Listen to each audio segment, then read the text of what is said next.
बिस्मिल्लाहिर्रहमानिर्रहीम। अस्सलामु अलैकुम वरहमतुल्लाहि वबरकातुहू। मैं हूं ज़ियाउल्लाह अपने यूट्यूब चैनल आसान इलाज के साथ।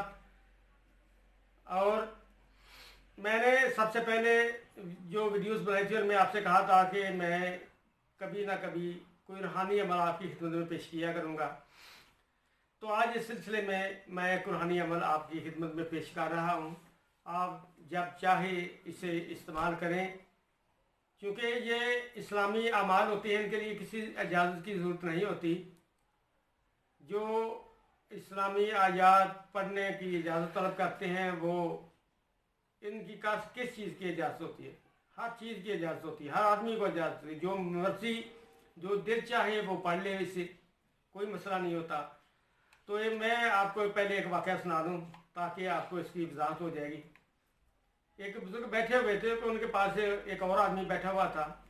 तो एक आने वाला आता है तो कहता है कि यार मेरे हालात बहुत ख़राब हैं, कोई ऐसा वजीफ़ा बता दें कि मेरे हालात पलट जाएँ। भूख को गुजारा नहीं होता, बहुत कमी है खाने पीने की, लिबास भी अच्छी तरह मुयस्सर नहीं होता। तो वो कहते हैं कि इस्तग़फ़ार किया करो, अस्तग़फिरुल्लाह रब्बी मिन कुल्ली ज़ंबिन व अतूबु इलैहि, या अस्तग़फिरुल्लाह अल्लज़ी ला इलाहा इल्ला हुवल हय्युल क़य्यूम व अतूबु इलैहि। तो वो आदमी चला गया। कुछ दिनों के बाद आया तो उसके हालात बदल चुके थे। उसी मजलिस में इसके जाने के बाद एक और आदमी आता है। वो कहता है कि यार मेरी इरादे नरीना नहीं है, कि मुझे वजीफ़ा बता दो, अल्लाह ताला मुझे इरादे नरीना से नवाज दे। तो वो कहते हैं कि इस्तग़फ़ार किया करो। वो चला गया, अल्लाह ने उसको बेटा अता कर दिया। एक और आया, घरेलू लड़ाई झगड़े से परेशान था, तो उसको भी आपने यही फरमाया कि इस्तग़फ़ार किया करो।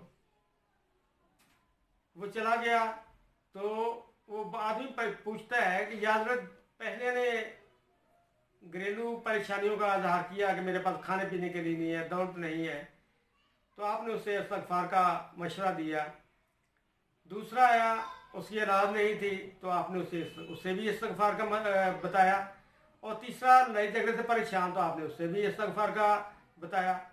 तो आपने फरमाया कि तुझे नहीं पता कि जब आदमी इस्तग़फ़ार करता है तो अल्लाह ताला की ख़ास रहमत उस पर नाज़िल होती है और उसकी हर ख्वाहिश पूरी हो जाती है।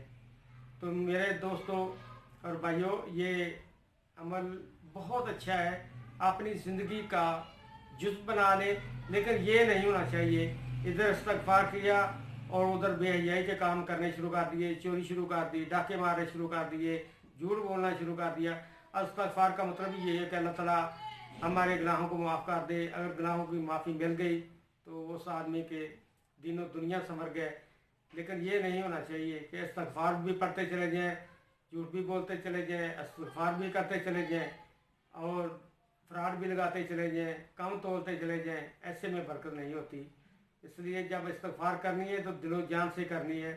तो फिर देखिए हालात कैसे पलटा खाते हैं इंशाअल्लाह। तो आप हमारी दुआओं में, अपनी दुआओं में हमें भी याद रखें और हमारे चैनल को सब्सक्राइब कर लें ताकि हर नई आने वाली वीडियो आप तक पहुँच जाए। वस्सलामु अलैकुम वरहमतुल्लाहि वबरकातुहू।